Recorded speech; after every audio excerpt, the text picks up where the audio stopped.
चीन की एक बहुत पुरानी घटना है। एक बार एक आदमी ने तय किया कि उसे इस जीवन के हर मोह माया को त्याग देना है और एक सन्यासी बनना है।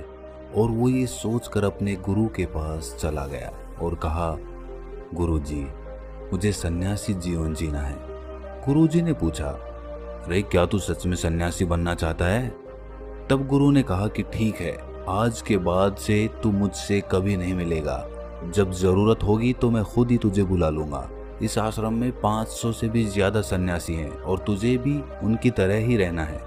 आदमी ने कहा, ठीक है, और वो जाकर एक बंद कमरे में चुपचाप बैठा रहने लगा। उसे चावल कूटने का काम दिया गया था।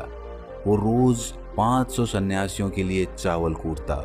जब थक जाता तो वहीं पर सो जाता और फिर वापस उठकर चावल कूटने लग जाता।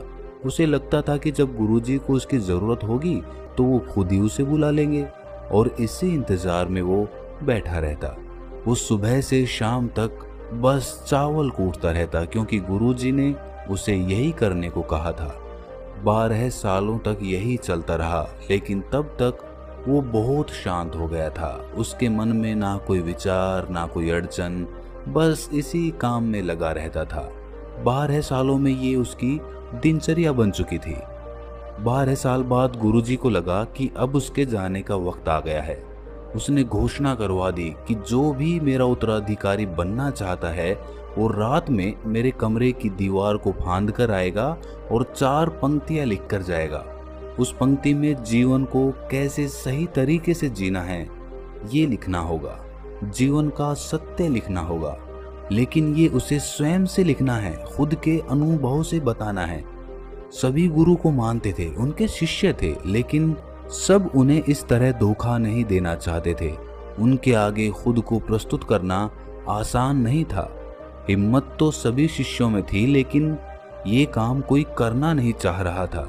उन्हीं में से एक विद्वान शिष्य ने ये कर दिखाया।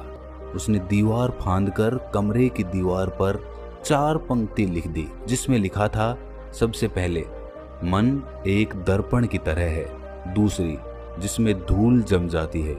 तीसरी, उस धूल को साफ कर दो। और चौथी, सत्य अनुभव में आ जाता है और सत्य मिल जाता है। सुबह गुरुजी उठे तो उन्होंने देखा और बोला कि ये किस मूर्ख ने मेरी दीवार खराब कर दी, उसे पकड़ कर लेकर आओ। लेकिन वो विद्वान ये लिखकर रात में ही भाग गया था, क्योंकि ये विचार उसके अपने नहीं थे। उसने जाते समय अपने मित्रों से कहा था कि अगर गुरुजी को ये लाइन पसंद आ जाए तो मुझे बता देना, परंतु अगर वो क्रोधित हो जाएं तो उन्हें मेरा पता मत बताना। सब चिंतित हो गए थे। सभी लोग ये मानते थे कि कहाँ कुछ गलत है, गुरुजी कुछ ज्यादा ही सख्त हैं। देखते हैं वो इससे ऊंची बातें कहाँ से लाते हैं। पूरे आश्रम में यही बातें चल रही थी। उन्हीं में से 4 आदमी एक दूसरे से बात करते हुए चावल कूटने वाले के पास से निकले। उनकी बातें सुनकर वो हंसने लगा। उन चारों ने ये देखकर उससे पूछा कि इसमें हंसने की क्या बात है भाई? तब वो बोला कि सही तो कह रहे हैं गुरुजी, किस नासमझ ने ये लिखा है। ये सुनकर वो चारों भड़क गए और बोले, तुम क्या जानो इसका मतलब? इतने सालों से बस चावल ही तो कूट रहे हो, तुम्हें शास्त्रों के ज्ञान के बारे में क्या पता? अगर ये लाइन गलत है तो तुम इससे अच्छा कुछ बताओ। वो आदमी बोला, ठीक है, मैं तुम्हें बता दूंगा, लेकिन मैं इतने सालों में चावल कूटते कूटते लिखना भूल गया हूँ। किसी को लिखना पड़ेगा। और हाँ, ये जान लो, मुझे उत्तराधिकारी बनने का कोई शौक नहीं है। अगर मुझे ये उपाधि मिलती है तो मैं तो अभी अपने कान पकड़ता हूँ और अपने विचार किसी को नहीं बताऊंगा। तब उन चारों ने कहा, अरे तू हमें बता, हम लिखते हैं। आदमी ने कहा, तो ठीक है, फिर लिखो। कैसा दर्पण, कैसी धूल, ना कोई दर्पण ना कोई धूल, जो इसे जान लेता है सत्य को प्राप्त कर लेता है। आधी रात को ये पढ़कर गुरुजी उस चावल कूटने वाले के पास गए और कहा, अब तू यहाँ से भाग जा, वरना ये 500 के 500 तुझे मार डालेंगे। ये मेरा चोगा ले। तू मेरा उत्तराधिकारी बनना चाहे या ना चाहे, इससे कोई फर्क नहीं पड़ता, लेकिन मैंने तुझे ही अपना उत्तराधिकारी माना है। और अगर ये बात इन सबको पता चल गई तो ये बर्दाश्त नहीं कर पाएंगे कि एक चावल कूटने वाला उत्तराधिकारी कैसे बन गया। तू सत्य को प्राप्त हो गया है और आत्मज्ञान को पा लिया है, और ये शास्त्र जानने वाले अपना सर पीटते रह गए, इसलिए तू यहाँ से दूर भाग जा। अतः एक बार गौतम बुद्ध ने भी अपने शिष्य से कहा था कि जब तुम्हारे अंदर भी विचार आना बंद हो जाएंगे, उस दिन तुम सत्य का अनुभव करोगे, खुद को और ब्रह्मांड को समझ पाओगे, और यही बुद्धत्व प्राप्ति का पहला कदम है।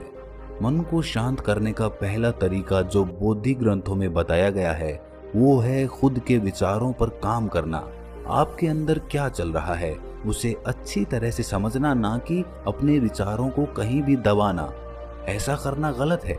मन भटकेगा, बार बार भटकेगा, लेकिन जब भी आपको ऐसा लगे आप तुरंत अपने विचारों का निरीक्षण करना शुरू कर दें। आप खुद कुछ समय बाद ये नोटिस करेंगे कि आप अपने विचारों को लंबे समय तक ऑब्जर्व करने लगे हो। हर तरह के अच्छे बुरे विचार आपके मन में आ रहे हैं, लेकिन आप उसके साथ किसी भी तरह की छेड़खानी नहीं कर रहे। एक समय आने पर आप खुद के विचारों पर कंट्रोल कर पाओगे। आप आने वाले कल या बीते वाले कल की चिंता ना करके अपने वर्तमान में जियोगे, जो इस समय अभी आपके सामने है। आपको उसी पर अपना ध्यान केंद्रित करना है। अगर ये कहानी आपको थोड़ी सी भी ज्ञानवर्धक लगी तो इसे अपने सगे संबंधियों और दोस्तों के साथ शेयर करना ना भूलें। और हाँ, ऐसी ही कहानियाँ सुनने के लिए हमारे चैनल को सब्सक्राइब कर लें और इस वीडियो को लाइक ज़रूर कर दें। और हाँ, कमेंट सेक्शन में ज़रूर बताएं कि आपको इस कहानी से क्या ज्ञान मिला। तो मिलते हैं अगली किसी कहानी में, तब तक के लिए ध्यान करते रहिए। Say goodbye